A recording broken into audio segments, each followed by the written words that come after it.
If whatever I say you tend to misunderstand, whatever I say you're bound to misunderstand. But let me see how to create minimum amount of misunderstanding. This is the reason why most enlightened beings never spoke, because the moment you speak, you're bound to be misunderstood. That's the reason I don't speak about any other dimension of life, I'm only talking about methods. When you get there, you will know. Now, you want to see New York City. If I go on talking about New York City, you still don't know. So I'm just trying to build a car for you. You get in and go there. When you go there, you will know what it is. Till then, whatever I speak, you're bound to perceive it in all kinds of ways. Everything that you understand, you always understand it only from what you already know. That's the basis of your understanding. That understanding is of no consequence when we're talking about a completely different dimension of life. Now,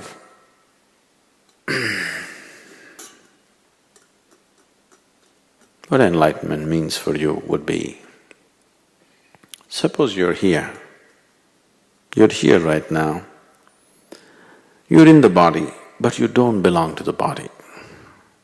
You have a mind, but you don't belong to the mind.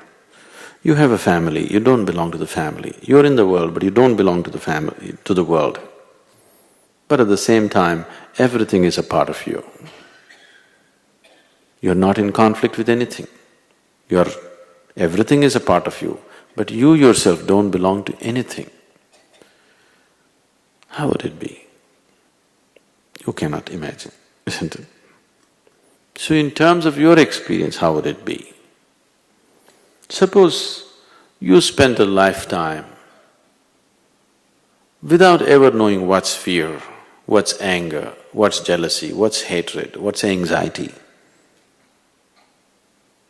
You're blissful all the time, you're intoxicated all the time, at the same time you're fully alert. How would it be? Did you ever get drunk? No. Okay. All the time you got drunk, but all the time you're fully wide awake and alert. Even if you fall asleep, you're wide awake. But even if you're awake, you're still in deep sleep. Am I making some sense to you? No. So, enlightenment means you have broken the barriers of the physical. The limitations the physical has imposed upon you, you've broken that. Now, don't seek enlightenment right now, because for most people, for over 90% of the people who reach that stage, the moment of enlightenment and moment of leaving the body are same. Once your energies reach such a peak, you can't hold on to the body, you'll drop the body anyway. So moment of enlightenment and moment of leaving the body are same for most people. Only somebody who knows the tricks of the body, who understands the mechanics of the body can hold on to it. Otherwise they have to employ something else to hold on to it. Because most people who attain have not gone into that kind of sadhana. They're only learning to drive the car, they're not learning how to build the car. So they cannot retain the body. They will have to play various dramas to hold on to the system. For example, you heard of Ramakrishna Paramahansa. Ramakrishna is an uneducated man. That's the advantage he had. No influence of education on him. He's like a village bumpkin, but a crystallized consciousness. So he's very simple. He is very significant for United States because the first yogi who came to United States in 1895, he came to Chicago, okay. 93? 1893, Swami Vivekananda landed up in Chicago. See, he came here looking for you. And the other yogi who really made some impact in the country was Paramahamsa Yogananda. He also is a disciple of Ramakrishna's disciple. So both of them have the same lineage of Ramakrishna Paramahamsa, and both of them came to United States. So Ramakrishna was godlike. People saw him godlike, they worshipped him as God. Very simple man, like a villager he is. He has no education, no sophistication, simple. But he is godlike, people could not miss his divinity. But he was mad about food, crazy about food, He is talking to a group of people, his disciples. Halfway he says, "Please wait, I will come." He will run into the kitchen and ask his wife, "What's cooking today?" Sharada, his wife, was ashamed of this. How can you be like this? People see you godlike and you're mad about food. Even I am not bothered about food, why are you bothered about food? Ramakrishna would say, "That's okay, but what's cooking?" One day she really got angry with him and she said, "I am ashamed. I'm just ashamed of you the way you are.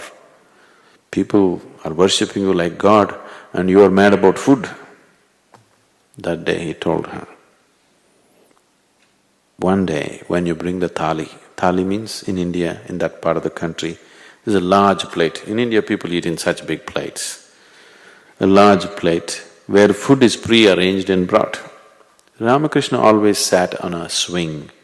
That is also a unique thing for India probably. We have swings which are like eight feet long, you can sleep on it and he always ate on this swing. One day when you bring the food, thali, to me, if I look away, if I don't show any interest in the food, you must know there are only 3 more days left." This happened 7 years after this incident. One day she brought the thali and he looked away. Then she immediately knew, she broke down and cried. He said, "No point crying, time is up." He just used a conscious desire for the food as a way to hold on to his body. He doesn't know any other systems of yoga to hold on. So simple method, he created a conscious desire for the food all the time. Everything else has been lost because without desire you cannot exist in the body. Everything else has been gone. Now there is a conscious desire every day, consciously he's thinking about food all the time, just to keep himself in the system. This kind of conscious desire you can drop it any time. When you feel it's done, you can just drop it. So, moment of enlightenment and moment of living will be same. So that's why we work people up to a certain point and peg them down there on the last step, so that they serve their natural course of life in a very beautiful way. And when the time comes, we can release them from that. It'll be nice to send them right now, but it'll be nice to have evolved people on the planet. For more on Sadhguru, visit www.ishafoundation.org.